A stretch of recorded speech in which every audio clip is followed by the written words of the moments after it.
The first transformation we're going to look at are horizontal shifts. So this is moving our graph left or right. And the sign that is in front of the number that we are adding or subtracting tells us which direction our graph is going to move. When we have numbers inside parentheses, we're always going to do the opposite of what we see. So that happens here with horizontal shifts. Because we're adding or subtracting a number in parentheses with the x, we're going to do the opposite of the sign that is in front of that number. So on this first example, y equals x minus 3 squared. Because there's a minus here, we're going to do the opposite.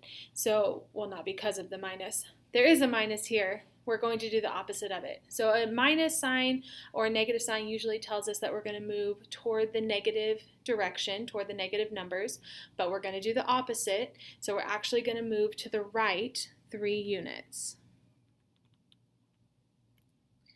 So we're going to pick up this entire graph and we're going to move all of the points right 3 units. While we're just talking about transformations, we're just going to be sketching graphs. So we're not worried about plotting every point specifically. With quadratics, like we have here in these two examples, we're just going to focus on moving the vertex. And then we'll just sketch the graph around that vertex. So we're going to move that vertex right 3 units here, so that our vertex is now at 3, 0, and then the rest of the parabola stays the same. So it's going to have the same width, it's going to open the same direction. We just moved all of those points right 3 units. Looking at our second example here, now we have y equals x plus 4 squared. And again, we're going to do the opposite. Usually a positive sign or a plus sign tells us that we're going to move in the positive direction. So along the x-axis, that would be to the right. But because it's in parentheses, we're going to do the opposite. So we're actually going to move this entire graph left 4.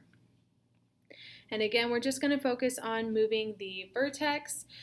So we're going to move that vertex left 4. And then we're just going to sketch the rest of the graph around it. So again, same width, opening the same direction, just picking up all of those points and moving them left 4. So big thing you want to remember here, if it's in parentheses, you're going to do the opposite of what you see. This will come up later as well. All right, so then moving on to vertical shifts, this still comes from adding or subtracting a number, but now that number is being moved outside parentheses away from the x. And vertical shifts move our graph up and down.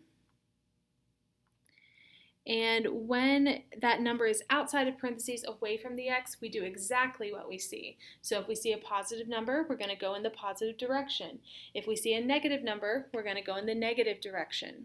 So for this first equation, y equals x cubed plus 4, this plus sign, we're going to do exactly what we see, and we're going to move our graph up 4. Similarly, like we did with the quadratic equation, with a cubic, we're just going to focus on moving this point in the middle here. We're going to move that up 4, and then we'll just sketch the graph around it. So we're going to move up 4 units. And then again, we'll just sketch the graph so it keeps about the same width, as close as you can, obviously, and it opens the same direction. Then for our second example, now we have y equals x cubed minus 5.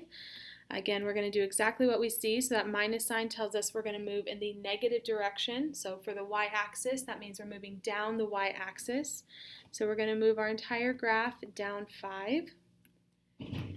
And we're just going to focus on moving this inflection point here in the middle, down 5 units, and then we'll sketch the graph around it. Again, keeping about the same width, and then opening the same direction. So with vertical shifts, when we're adding or subtracting outside those parentheses, do exactly what you see. If it's a positive number, you're going to move up. If it's a negative number, you're going to move down. Now we're going to transition into stretches and compressions. So now we are no longer moving every point on our graph. Anything that is anchored on the x-axis, so that's sitting on the x-axis, is going to stay where it is. But everything else will be stretched out or compressed down. And that completely depends on the number that we are either multiplying or dividing by. So with a stretch, we're going to be multiplying by a number that is greater than 1. And the way you can think about a vertical stretch, I mentioned the Play-Doh ball earlier. You can think about you have a ball of Play-Doh in your hand. If you stretch that ball of Play-Doh out, you're going to end up with this rope of Play-Doh, right? And that ball that was round, when you stretch it out, it turns into this thin rope of Play-Doh. That's exactly what's happening with the ends of our graph here. We're taking the ends of this absolute value graph and we're stretching them up. But the vertex is staying at 0, 0. So that's just causing our graph to get really skinny. So a vertical stretch is going to become thinner. It's just going to make a narrower graph when we sketch it. So looking at this first example, y equals 3 times the absolute value of x. 3 is greater than 1, so that's going to result in a vertical stretch, which is just going to pull the sides of this absolute value v in and make a very thin v. So it's going to look something like this. Not a very good v there, but you get the idea. So then opposite of that, we have a vertical compression, and that comes from when we divide by a number or multiply by a fraction. So this will be when that a value, that coefficient, is sitting between 0 and 1. And notice that we've stopped it at 0 there. We are not including negative numbers when we're deciding between a stretch or compression. Negative numbers talk about a reflection like we talked about at the very beginning. When we are compressing a graph, again, think about that ball of Play-Doh in your hand. If you're compressing it, you're flattening it down. So if you squish that ball of Play-Doh down in your hand, it's not a round ball anymore. Now it's this flat pancake. That's exactly what's happening to our graph here as well. We're flattening that graph, which is going to cause those sides to push out, and we're going to get a much wider graph. So when we have a vertical compression, that's going to result in a wider graph for us. So on this second example, y equals 1/3 times the absolute value of x. That 1/3 is outside the absolute value bar, so that's how we know it's a vertical compression here. It's between 0 and 1, that's how we know it's a compression. So that's going to cause our sides to push down and give us a wider v here. So our graph would look something like this. Our vertex stays the same, it stays at 0, 0, but those sides are pressing out and we're getting a wider V to our graph. All right, next we're going to talk about horizontal stretches and compressions. So with horizontal changes, just like we talked about with horizontal shifts, we're going to do the opposite of what we see. So now with stretches and compressions, it's going to be the opposite of what we saw with vertical stretches and compressions. So now a horizontal stretch is going to result from a number being between 0 and 1, and a horizontal compression is going to result from a number, that should be a, not x, from a number being greater than 1. So the example here on the left with that coefficient of 3, this will be a compression. And this coefficient of 1/3 on the second one will be a stretch. Now visually it's going to look the same as what we saw with vertical stretches and compressions. It just results from a different kind of number.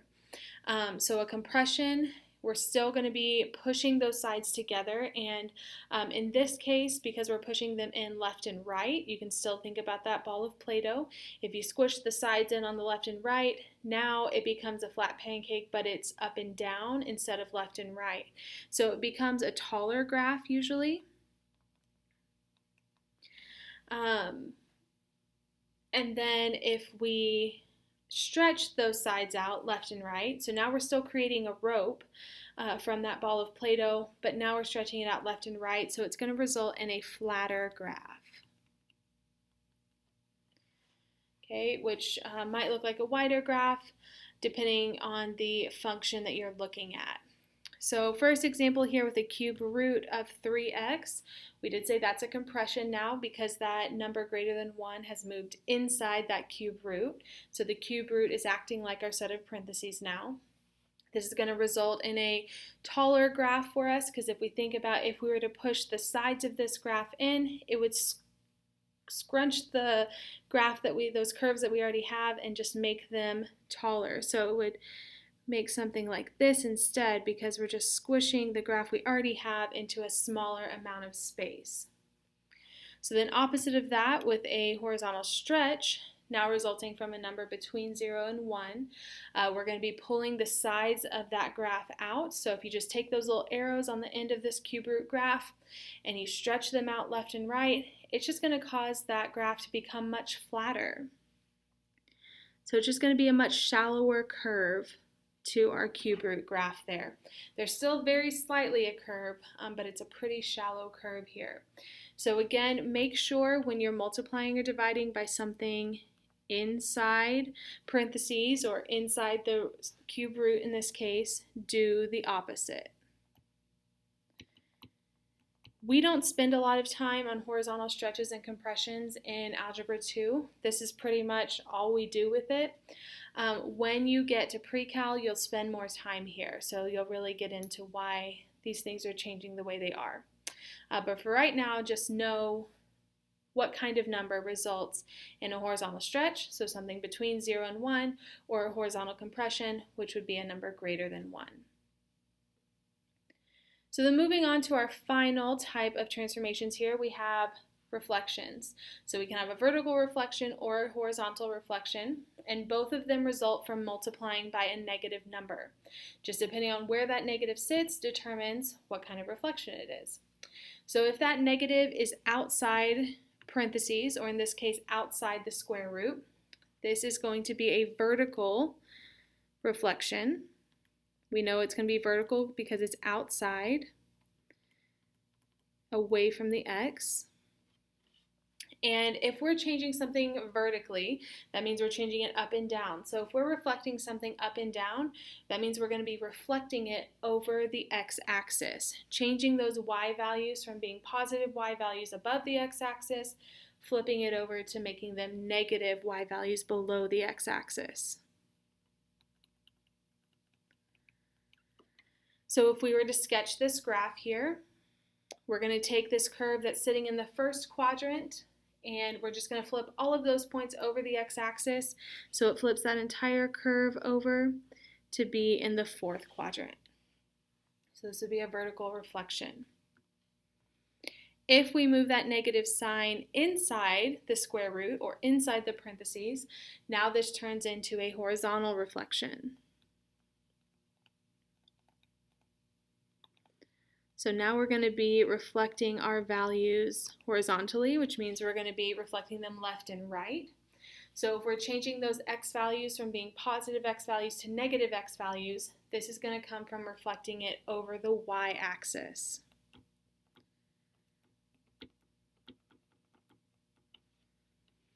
All right, so then we're just going to take all of the points on this graph.